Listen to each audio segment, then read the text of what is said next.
Superintendent Ian Palmer of Salford Police, can you explain to us the background of Operation Marengo, which has led to the conviction of 21 people for serious drug offences in Salford?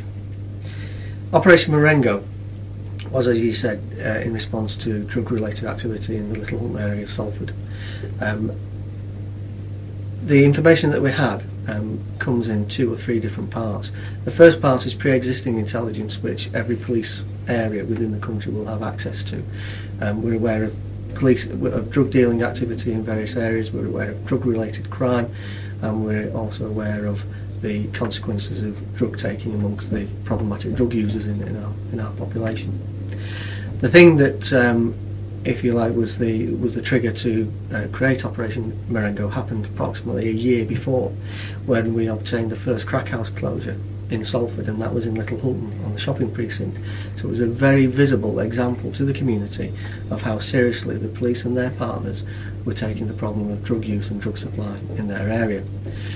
That created an increase in community-based intelligence that came into us from a variety of sources, from members of the community talking to PCSOs, talking to police officers, representing views to local councillors or other public bodies, and that information coming into the police, and us then being able to analyse it, assess it, and then act upon it.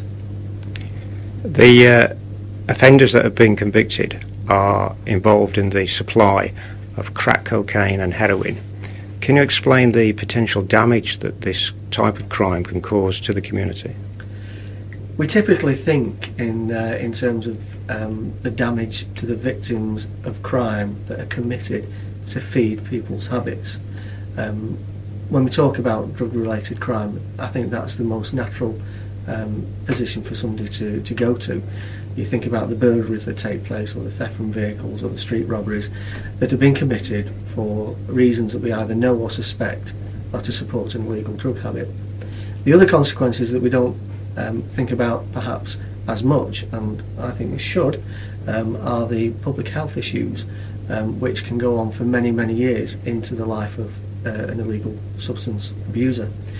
The attendant healthcare that's required for the direct consequences of drug use, associated illnesses, liver failure, pancreatic disorders.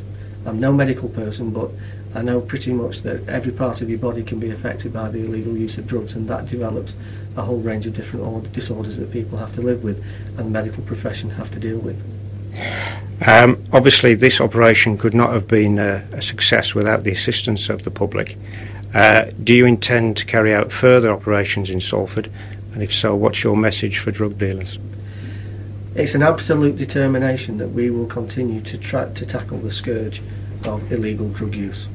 Not just drug use per se, but all the attendant factors that go with it.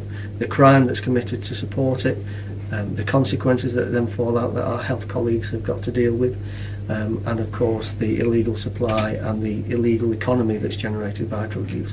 We will continue to do activities such as Operation Marengo. We've recently done Operation Helmswell, which is an exact replica of Marengo, which took place in Eccles.